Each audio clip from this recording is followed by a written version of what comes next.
ایک دفعہ کا ذکر ہے کہ کسی جنگل میں ایک چڑیا کا گھونسلہ تھا۔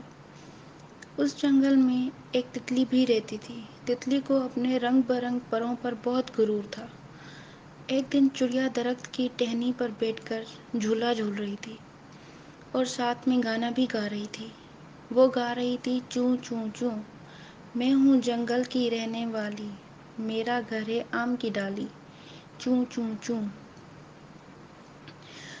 تتلی بیٹھی چڑیا کا گانا سن رہی تھی۔ وہ بولی، ارے چڑیا، بس آواز ہی آواز ہے تمہاری، مجھے دیکھو کتنی اچھی شکل ہے میری، کہاں میری خوبصورت رنگ برنگ پریں اور کہاں تمہاری بھوری سی رنگت۔ چڑیا بولی، مجھے اللہ تعالیٰ نے جیسا بنایا ہے، اللہ کا شکر ہے۔ وہیں درخت کے نیچے ایک بلی بھی تھی۔ ان کی باتیں سن کر اس کے کان کھڑے ہو گئے۔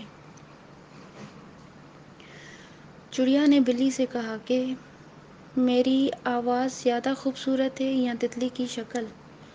بلی نے کہا کہ مجھ بوڑھی کو نہ تو تتلی کی شکل نظر آتی ہے اور نہ ہی تمہاری آواز سنائی دیتی ہے۔ تم میرے پاس آ کر بیٹھو، شاید قریب سے آواز سنائی اور شکل دکھائی دے۔ درخت کی ڈال پر ایک طوطا بیٹھا ہوا تھا۔ وہ یہ باتیں سن کر بہت ہنسا اور بولا، ارے بھائی چڑیا، بلی کو نہ تو تمہاری آواز اچھی لگتی ہے اور نہ ہی تتلی کی شکل اچھی لگتی ہے۔ ایک کوا زمین پر کچھ چگ رہا تھا۔ وہ بولا، بلی کو تو تمہاری ایک ہی چیز پسند ہے۔ بلی یہ سن کر بہت خفا ہوئی اور غصے سے بولی، اس جنگل میں کتنے بدتمیز پرندے رہتے ہیں، میں تمہیں پیار سے بلا رہی تھی اور یہ کہتے ہیں کہ میں تمہیں کھانا چاہتی ہوں۔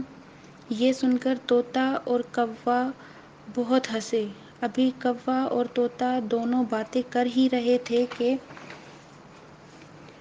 بلی موقع پا کر تتلی پر حملہ کرنے لگی، جو کہ پاس ہی بیٹھی تھی۔